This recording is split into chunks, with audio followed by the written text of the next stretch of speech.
Friends, welcome to my YouTube channel law tools. मैं आपका दोस्त एडवोकेट अक्षित तोमर आज आपका अपने यूट्यूब चैनल में स्वागत करता हूं। दोस्तों, आज मैं आपको बात करूंगा कि चेक बाउंस के केस में लोग अक्सर क्या गलतियां करते हैं, लोगों को क्या सावधानियां बरतनी चाहिए जब भी आपके अगेंस्ट कोई चेक बाउंस का केस हो गया है। तो इस तरह के बहुत सारे क्लाइंट्स हमारे पास आते हैं जो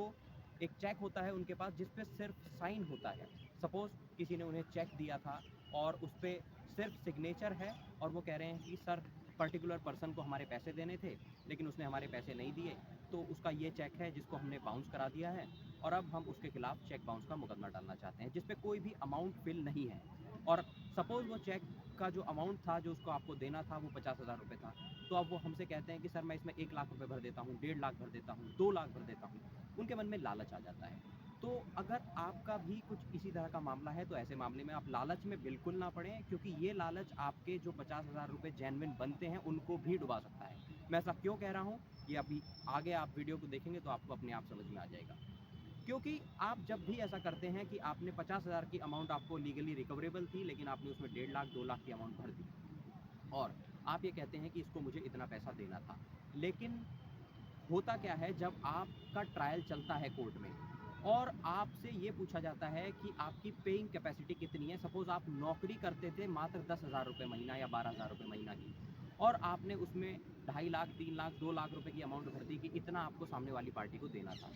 तो वहाँ पर जब ट्रायल के दौरान आपसे पूछा जाता है कि आपकी सैलरी कितनी है, आपकी पेइंग कैपेसिटी जानने की कोशिश जो है दूसरी पार्टी के वकील साहब करते हैं, तो आपकी पेइंग कैपेसिटी इतनी होती ही नहीं है, आपका सामर्थ्य इतना होता ही नहीं है कि आप दूसरी पार्टी को इतना अमाउंट दे सकते। इसी ग्राउंड के ऊपर कोर्ट आपका केस डिसमिस कर देती है और आपका जो जेन्युइन रिकवरेबल अमाउंट था जो कि 50,000 रुपीज़ था वो भी डूब जाता है, क्योंकि कोर्ट ये कहती है कि आप अगर क्लीन हैंड से कोर्ट में नहीं आए हो तो आपको कोर्ट में आने का कोई अधिकार नहीं है, आपको न्याय लेने का कोई अधिकार नहीं है। तो ध्यान रखें, जब भी आपके अगेंस्ट या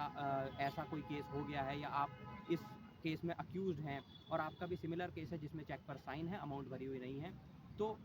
हमेशा ध्यान रखें, अपने वकील साहब से सबसे पहले कंसल्ट कर लें कि वकील साहब मुझे इसमें क्या करना है, कैसे करना है, कैसे मैं इस चेक बाउंस के केस को फाइल कर सकता हूँ और कैसे मुझे इसमें अमाउंट भरनी है, क्या अमाउंट भरना चाहिए।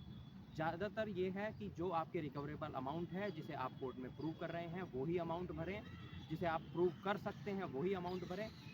क्योंकि मात्र थोड़ा सा लालच आपको आगे चल के आपके जो अमाउंट जो लीगली रिकवरेबल अमाउंट भी है उसे भी डुबा सकता है। तो ध्यान रखें, ये सावधानी बरतें, जब भी कोई चेक बाउंस का केस है तो उसमें सबसे पहले अपने वकील साहब से कंसल्ट करें, उसके बाद ही आप चेक बाउंस का केस फाइल करें। और चेक बाउंस के केस में बहुत सारी ऐसी माइन्यूट डिटेल्स होती हैं या छोटी छोटी ऐसी गलतियाँ होती हैं जो एक कॉमन मैन को, एक लेमैन को नहीं पता होती हैं, वो उन गलतियों को कर देता है। बाद में जब वो केस फाइल करता है तो वो गलतियाँ उसके सामने आती हैं और उसका केस डिसमिस हो जाता है और उसका जो बहुत ही मेहनत से कमाया गया पैसा, हार्ड एंड मनी है, जो उसको किसी से लेना था, उसने दिया था एक समय पर, वो भी नहीं मिलता है और वो डूब जाता है। तो ध्यान रखें, सबसे पहले अपने वकील साहब से कंसल्ट करें इस तरह के मामले में, उसके बाद ही आगे कोई कदम बढ़ाएं। और अगर आपको ये वीडियो अच्छी लगी हो तो चैनल को लाइक करें, सब्सक्राइब करें और देखते रहें लॉ टूल्स।